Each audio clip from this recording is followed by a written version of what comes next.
Welcome to the Truvisionaries 2026. Today, I'm delighted to be joined by Annie Sloan. Annie, congratulations. Thank you very much. I'm elated. You're well worth being included in the list. We're going to do 3 quick-fire questions. So tell us, firstly, how and why did you get started in short-term rentals?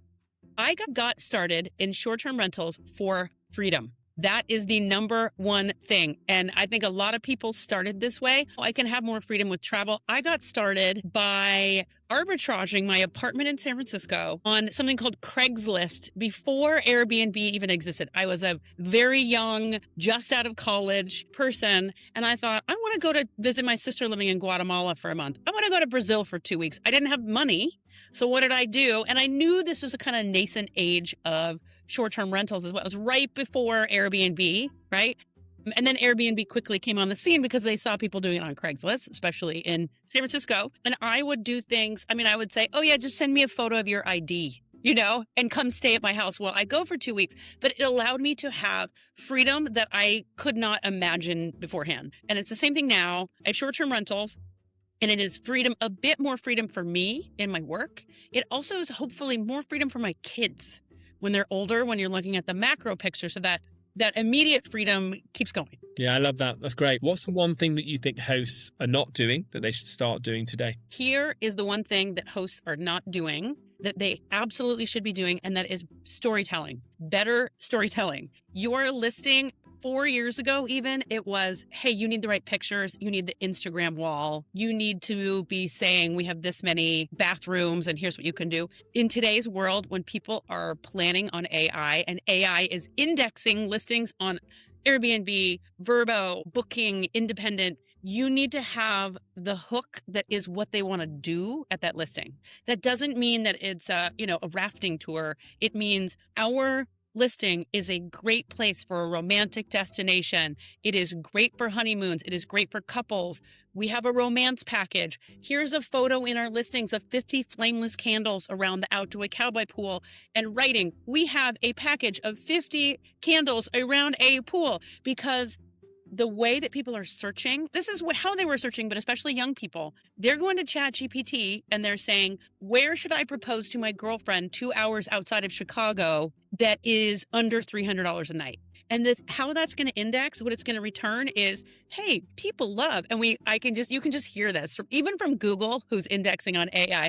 People love this destination in North Carolina for their romantic amenities, for their beautiful view, for their bohemian picnic, and for their candle thing, right? We were working with a host who's also property manager. She lives 600 miles from her listing. She told us she is getting 2.5 times the regular occupancy of all of her people in her town, because she has a romance package, because she talks about it, because she puts photos in her listings. What she's doing is she's telling a story, right? It's not like a $8,000 chef. This is an incredible place for X. This is an incredible place for families because you can have a picnic in the backyard. It's not costing you anything, but that is going to be the hook.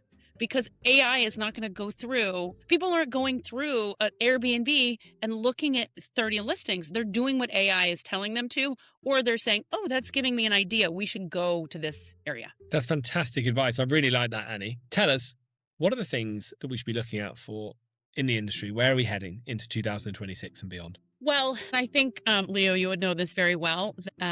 Platform dependency. I'm going to put it this way, like they do. It's out. Platform dependency is out. Multi-channel is in. Making sure that you are protecting yourself by not just being on Airbnb or just on Vrbo. Even if you're getting 90% of your bookings there, that could be pulled out from under you if you ask someone for their phone number. Right?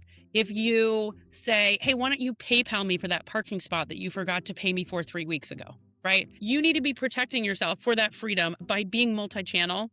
That doesn't mean you just need direct booking. It means you need all different channels. And if you combine that with storytelling, you're going to start to see more bookings on those different channels. And also just making sure that the other thing in terms of multi-channel is having a social presence.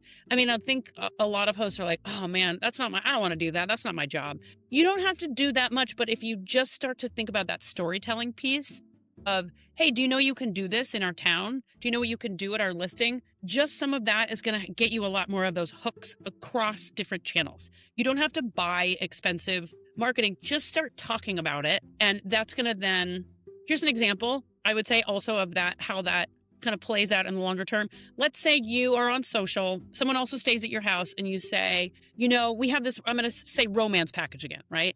And they don't use it. But guess what? 6 months later, they're in a bar with their buddy and their buddy goes, oh, my anniversary's coming up.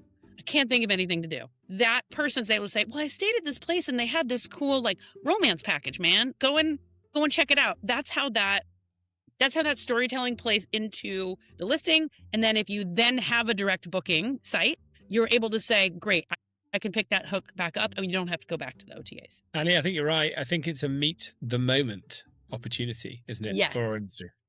Yeah, absolutely. Annie, thank you so much. Yeah, thank you. That was very fun. I'll say that AI, I think it's overwhelming for almost everyone. I mean, I make software for a living and there are 30 new AI channels a day that are trying to get me to use their products, right? So I don't think it is about necessarily bringing in new AI tools all the time and ingesting them, because a lot of them also are crap, to be honest, or they're crap now. They might not be in 2 years, but it is about how our culture is changing, especially with travel booking because of AI. And as a host, you got to know how people are booking and how that's changing. Number one, it's not about having an AI chatbot that does everything for you, right? It is about just understanding how other people are using AI to book travel. Yeah, I think that's very good advice. Very good advice. Yeah. Thank you, Annie.